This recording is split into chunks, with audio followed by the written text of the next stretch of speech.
really the long-term impacts here are still really just unknown. And those warm sea surface temperatures are not just being tracked there in the Florida Keys, but just off of our coast as well. So over in Manatee Bay, as they were just mentioning, just north of Key Largo, that sea surface temperature was registered at 101. They're still going to investigate that buoy reading, but here at Fort Myers Beach, even the Naples Pier, we're seeing readings at 89 degrees. And not only is this something that's going to be impacting marine life, but we have to see how this is going to be impacting the tropics. A closer look at this does show that we are watching two different areas out in the tropics.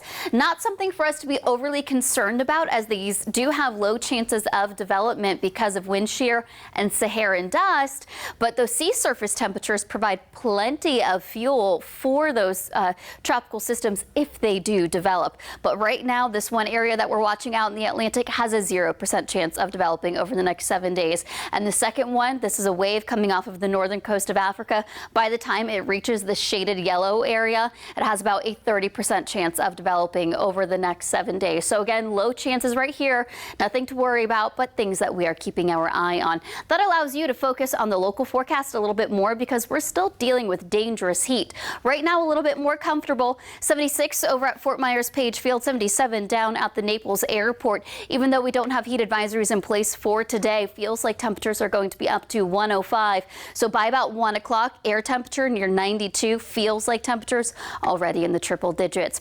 Clouds and radar showing plenty of storms and showers to the south of us over in the Caribbean. We have high pressure in place out in the Gulf of Mexico, a frontal boundary just to the north of us. That is driving our wind more out of the northeast east. And while we're dry right now on clouds and radar, it's that wind pattern that is going to drive those afternoon storms and showers. We're going to be nice and quiet through your lunch hour, but after about 2 o'clock, especially up and down US 41, I-75, when you have that easterly breeze meet the Gulf Sea breeze, we're going to see those storms and showers really erupt, becoming more widespread and dissipating right around 7 o'clock this evening. Quiet conditions will persist overnight. We'll start off nice and sunny for that Thursday morning commute. Once again, after about 2 o'clock, spotty storms and showers becoming widespread as you're headed home from work. The focus going to be a little bit more on the coast the next couple of days, and then they dissipate right around 8 o'clock in the evening. Plenty of sunshine for that Friday morning commute. So the focus definitely going to be the heat. Are we going to break another record, as we have seen records being tied and broken left and right here?